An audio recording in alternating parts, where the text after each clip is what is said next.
Hello students, now I am going to continue with the chapter quadrilaterals of 9th standard.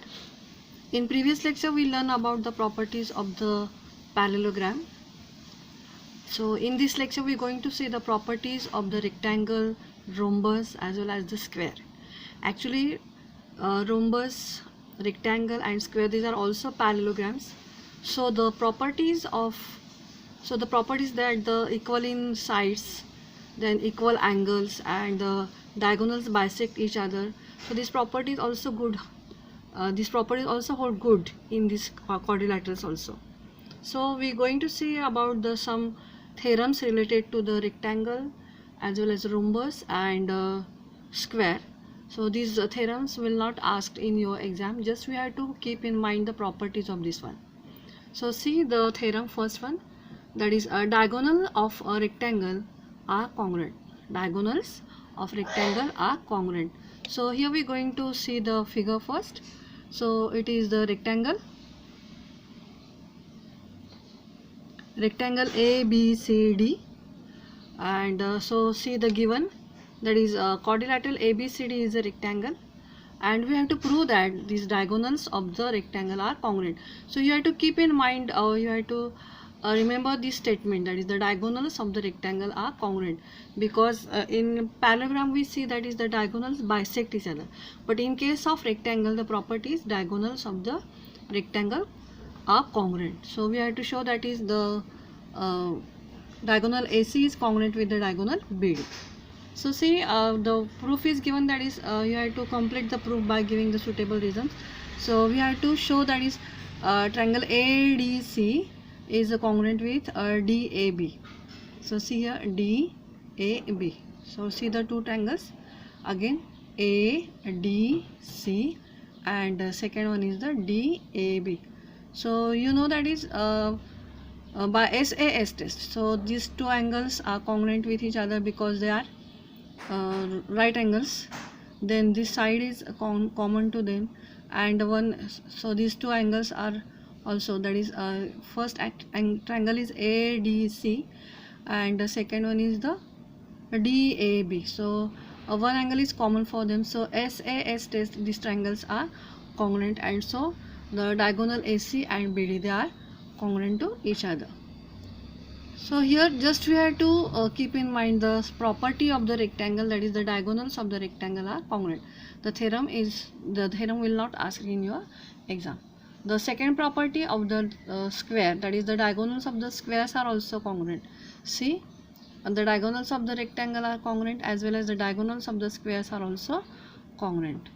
Then the third one is, that is the diagonals of the rhombus are perpendicular bisector of each other. See the difference between the properties of the diagonals. Diagonals of the rhombus are perpendicular bisectors of each other. So see here the figure of the rhombus.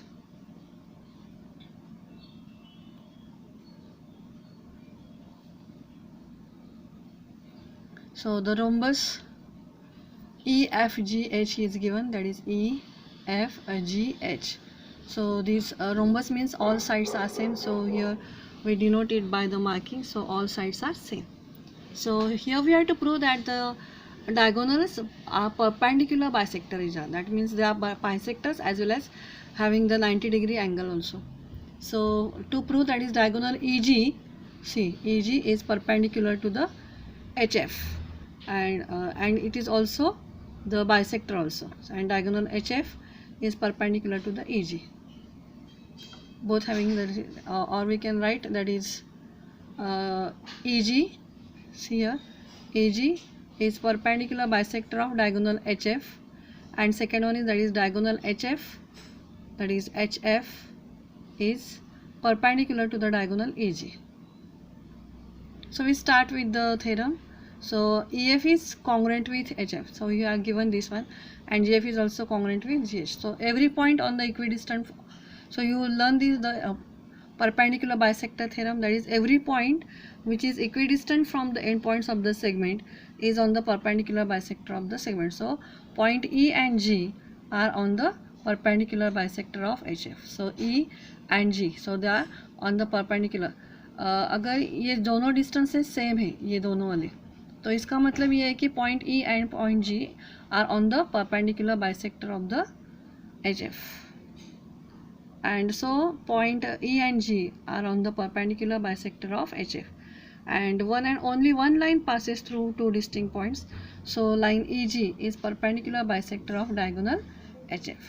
So diagonal EG is the perpendicular bisector of diagonal HF. तो यहाँ पे हमने देखा कि ये जो points है E and G, सो यहाँ पे हमें दिख रहा है कि ये दोनों डिस्टेंसेस सेम है, यहाँ पे भी ये दोनों डिस्टेंसेस सेम है. इसका मतलब ये है कि EG is on the perpendicular bisector of HF since the distances are same from the end points of the HF. So EG is the perpendicular bisector of HF. So by the theorem of perpendicular bisector theorem. And similarly we can also prove that the HF is the perpendicular bisector of EG. So दोनों भी एक दूसरे के perpendicular bisector है, ये हम यहाँ पे प्रूव कर सकते हैं. Now see the some important property also. So the square diagonals of a square are perpendicular bisector of each other. Then next one, diagonals of the rhombus bisect its opposite angle. Then diagonals of a square bisect its opposite angle. So you have to keep in mind this property.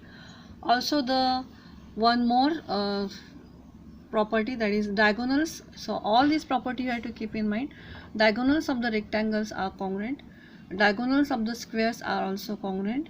Diagonals of the rhombus are perpendicular bisectors of each other. And second one, the diagonals of the rhombus bisect the pairs of opposite angles.